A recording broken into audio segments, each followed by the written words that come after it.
How can using simple finger paints help your creativity? How easy is it to mount your finger paintings for display? We're going to show you how to and answer each of those questions here shortly. Hi, I'm Tim Longwell with Longwell Art, where we're helping you regain your creativity and gain the benefits of health and happiness with them.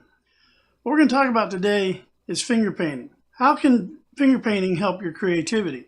Well, for one, you don't have to use any special tools or anything for it. Just a small, cheap canvas board, a piece of paper, or a piece of cardboard, anything like that you can finger paint on. And we'll show you how to mount it so you can show it to your friends or use it as a decoration, especially today's topic, which is we're going to be making a cornucopia. Now the kit I'm using today is also kid-friendly, and so families can work together on this creativity. And I went down to Walmart and picked up a $3 package of these little tubs. They're not very big, but you don't need a lot for a small finger painting. And they're designed just right for small fingers. So us adults will have to use one finger to get in there to get the paint. Now I'm going to use plastic gloves today, but these are washable paints. These are water-soluble, non-toxic paints. And that's why it's also good for kids. Because that way you can encourage your children's creativity as they continue to grow. The supplies you'll need is whatever you're going to do your finger painting on. This little 6-pack set of finger paints from Walmart, or you can get the Crayola brand or whatever you would prefer and that your local Walmart carries. I'm just using an old ice cream bucket with water to do some washing. If you have some wet wipes or paper towels or napkins or whatever, you can use those for cleanup as well. The first thing we're going to do is we're going to put a background. Take a little bit of the brown. I'm going to make us a little tabletop here. And this is going to be a simple, and it doesn't look like it might work better on a brush or a piece of paper. The dining room table with some newspaper over the top might even work better than here on an easel. But that's okay. We're not worried about fancy. We're not trying to get a professional finish here. We're just trying to get something to release creativity. Now let's take a little bit of blue, make a sky background. Just kind of work your color in. Don't worry about if you get a little bit of one color in the other. We'll just kind of blend the edge there a little bit. No big deal.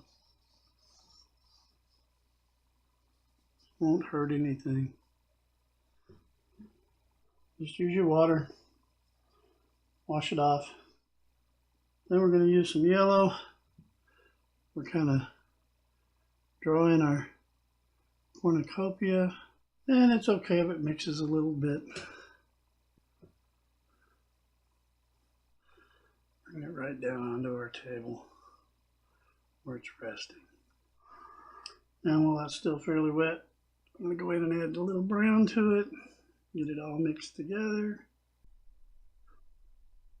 And see it's starting to blend out.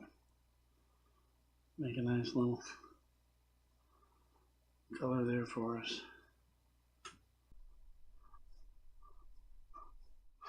I wasn't ever much good as a kid doing the cornucopias, so it's probably not going to look so great.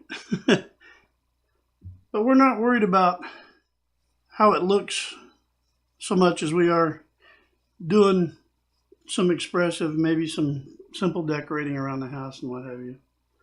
And I'm just kind of tapping in there to add a little texture to the, make it look kind of like it's got a little bit of a weave, a little bit of texture. Just little short tapping strokes and then slightly move your finger. Now this particular glove is a little loose, so it's actually working to my benefit here in creating that texture. It's just a matter of getting enough paint because it is a light pigment paint. And that's okay. As you can see, it's starting to take on a little bit of life and texture. We're going to go over here, we're going to make this opening a little wider. So we're going to fill it up with different objects anyway. This is probably going to dry a lot faster on a piece of paper too. And just play with it how you'd like it. Now let's see, what would you put inside a cornucopia? We'll just had a pumpkin right here in the front. We'll get some orange. This can be one bright pumpkin. Doesn't have to be perfectly round because remember, pumpkin is a squash, so it's not going to be round. It's kind of squatty. Here, let's maybe make the second one kind of sitting down here. It's out on the table as much as it is in the basket there. Maybe put some yellow crookneck squash in here. Mine's pretty good sized crookneck squash. Put another bright yellow one over here. That one looks more like a crookneck squash than the first one. This first one looks almost like a gourd squash. Maybe back here we'll have some corn on the cob. We'll let that peek through from some of the other stuff. Maybe have 2 or 3 of them there together.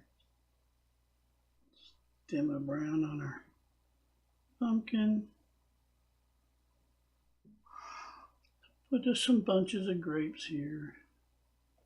This is where that little texture of the glove point will come in handy again. And we'll put us another bunch of grapes laying over here. Maybe the apples. Everybody likes apples, and nice fresh apples this time of the year are always nice. So we'll throw a few. Maybe one over here. Well, that's going to be a nice juicy apple, huh? Nice and big. Maybe put us a tomato right here. And we'll put another one up here. Because remember, we're not doing this for anybody but for us, for our creativity, for relaxing, for having fun with our kids, keeping their creativity up. So don't worry about what it looks like, as I said before. So let's add some green, like maybe here, down here, a leaf there.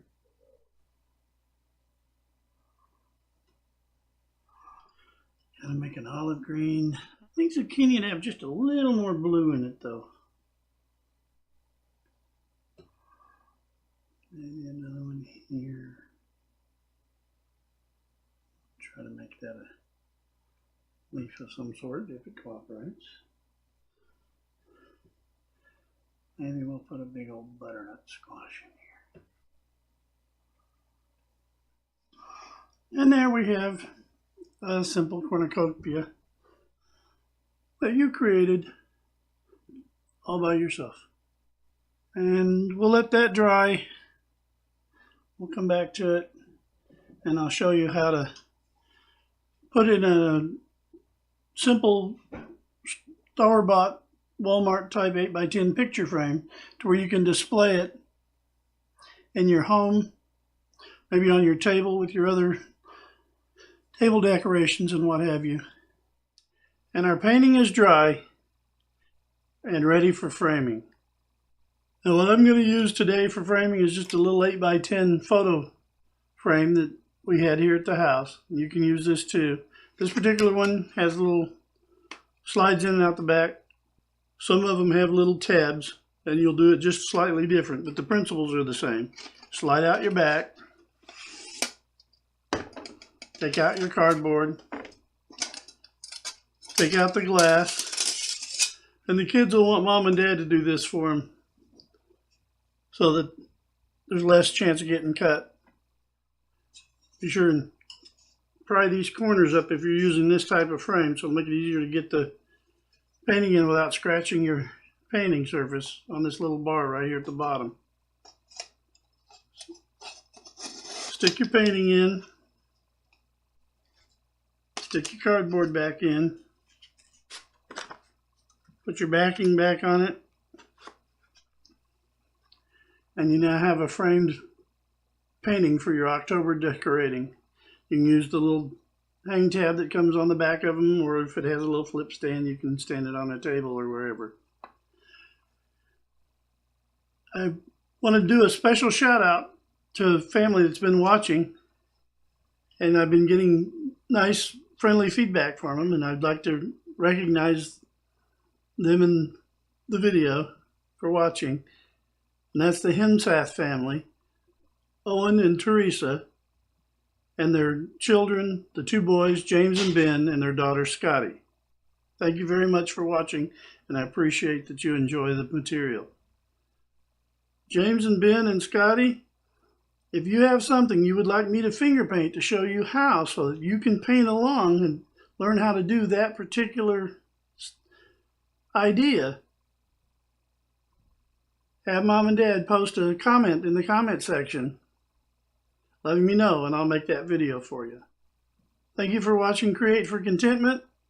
Be sure to keep creating, and most of all, you should be sure and have fun.